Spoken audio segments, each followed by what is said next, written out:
Sir, अभी अभी खबर मिली है कि टाइगर लौट आया है। ये सुनते उस आदमी का हाथ रुक गया। उसने लड़की के गाल पर से हाथ हटाया और हाँ में सिर हिलाते हुए सिगार पीने लगा। आप कहते हैं तो। सेक्रेटरी आगे कुछ कहता, उससे पहले उस आदमी ने कहा, अभी नहीं, अभी अभी तो आया है, थोड़ा उछल कूद करने दो, पर हाँ, इस बार उसे पिंजरे में डालने की गलती नहीं करनी है। सेक्रेटरी ने हाँ में सिर हिलाया और वहां से निकल गया। Who is Tiger? बगल में खड़ी उस लड़की ने पूछा, तुमने इन साहब का चेक किससे पूछकर फाड़ा? अभिनव के लिए साहब शब्द प्रणव से सुना नहीं गया। उसने कहा, सर, ये डिलीवरी वाला है, फर्जी चेक लेकर बैंक में आया था। इसे क्या लगा यहाँ हम लॉटरी खोलने बैठे हैं? मैंने इसके चेक की इंफॉर्मेशन कंप्यूटर में चेक की थी, कोई रिलेवेंट डाटा था ही नहीं। सच बोल रहा है? मैनेजर ने पूछा। यह सुन प्रणव को धक्का लगा। अभिनव मन ही मन मुस्कुरा रहा था। प्रणव ने हिचकिचाते हुए कहा, आपसे झूठ क्यों कहने लगा? तुझे पता है ये डिलीवरी बॉय किसका चेक लेकर आया है? अकरम सर का। क्या?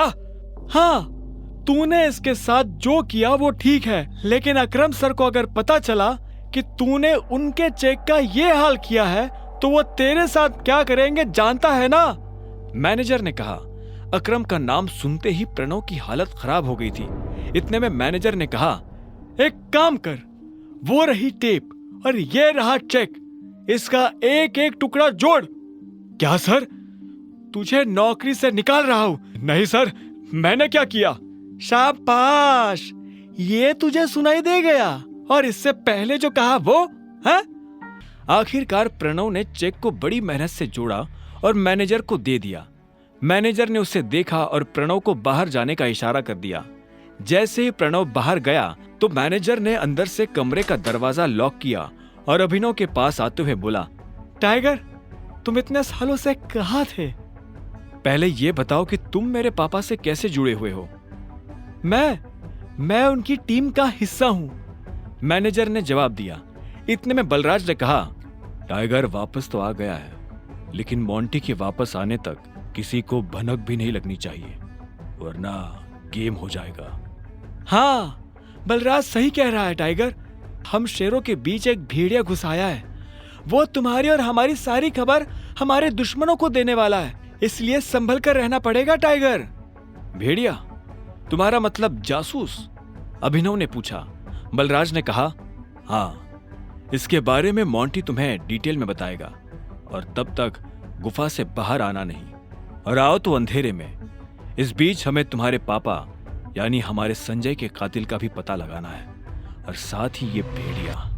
इस ग्रुप में और कौन कौन है जिससे अभी मिलना बाकी है? मैनेजर ने कहा, इस ग्रुप में है मोंटी, अकरम, बलराज, मैं यानी डीके, इक्का, पार्कर और अलायना। क्या? अलायना? यानी हमारे ग्रुप में एक लड़की भी है? हाँ, इससे पहले उसकी माँ इस पोजीशन पर थी। 1 साल पहले उसकी डेथ हुई तो अलायना उसकी जगह पर आई है। टाइगर, वो लड़की नहीं, आग है, आंधी है, चलता फिरता अंगारा है। मैं अपनी जिंदगी में अलायना जैसी किसी से नहीं मिला। शक्ल, अक्ल और तेवर उसके पास तीनों है। मैं समझा नहीं, अभिनव ने कहा। बलराज उसके पास आया और बोला, जिद्दी, उसके आगे मुझे अपनी जिद कुछ नहीं लगती। कहने को ग्रुप में वो बस एक लड़की है, लेकिन उससे पार पाना हम में से किसी भी मर्द के बस की बात नहीं है। यह सुनते ही अभिनव समझ गया था कि बलराज का इशारा किस तरफ है। अलायना को यह मनवाना कि वो टाइगर है अभिनव के लिए भारी होने वाला था।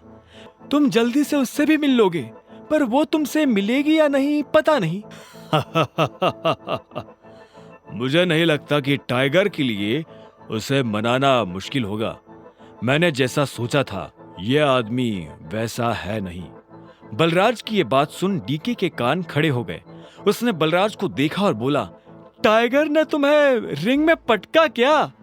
यह सुनते ही बलराज जोर से हंसा और उसने हाँ में सिर हिला दिया। उसे देख डीके भी जोर जोर से हंसने लगा। आखिर में डीके ने कहा, तुम्हें कितने पैसों की जरूरत है? मैं दे देता हूं।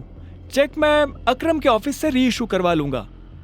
मुझे अभी 1 करोड़ रुपए चाहिए, बचे 49 करोड़ मेरे नए अकाउंट में डलवा देना। अभिनव ने कहा और ये सुन डीके उसके लिए पैसे लेने चला गया। उसके जाते ही अभिनव बलराज के पास आया और बोला, एक बात बताओ, ये अलायना के बारे में तुम कुछ जानते हो क्या? आगे की कहानी जानने के लिए देखें अगला एपिसोड सिर्फ पॉकेट एफएम के यूट्यूब चैनल पर, और द रिटर्न ऑफ टाइगर के सारे एपिसोड्स को सुनने के लिए डिस्क्रिप्शन में दी लिंक से डाउनलोड करें पॉकेट एफएम ऐप।